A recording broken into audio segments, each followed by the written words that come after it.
Okay, African mother, let me ask you this question. Would you rather have your daughter who is alive but divorced, or a daughter who stayed married but end up in a coffin? Too many young women are dying in abusive marriages. Because why? They were told to stay no matter what, they have to stay in their marriages. These women are broken emotionally and physically. Because why? Our mothers were told them, or silent instead of sell what? To me, this is not love. This is bondage. Please, African mothers, I plead with you today. Let us change this narrative. Teach your daughter that they are worthy of respect. Teach them that marriage is a partnership, not a prison. Teach your daughter that walking away from a marriage or abusive marriage is not shameful. Teach them that their life matters more than what the society says or what our culture states. This is 2025. We are not in 1900. Everything has upgraded. So why are we not upgrading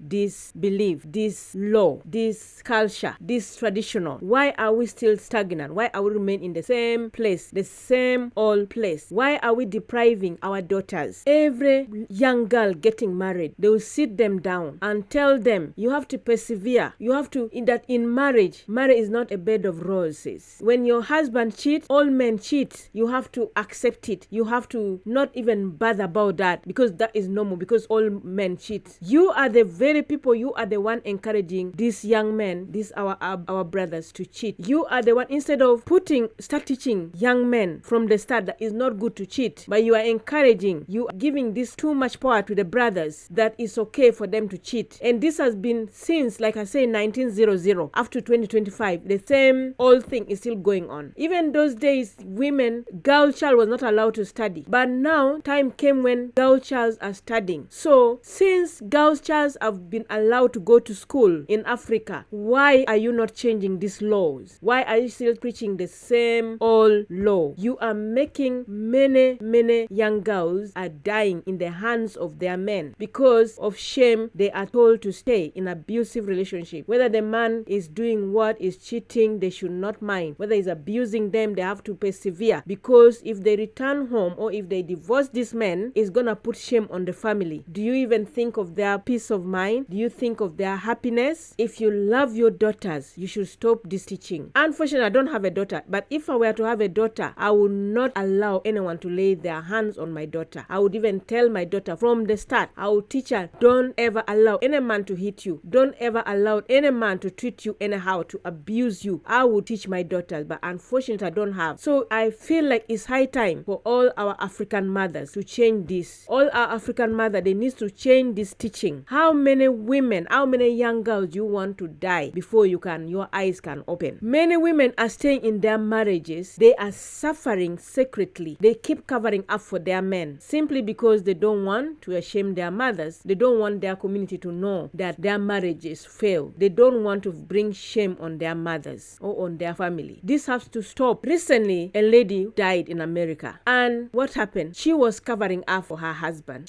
From outside, she act like the man is just okay, while inside she is struggling. She is being abused, but because I'm sure it's just because of those teaching. And not only that, so many women are dying. Even as I talk now, a woman is being abused.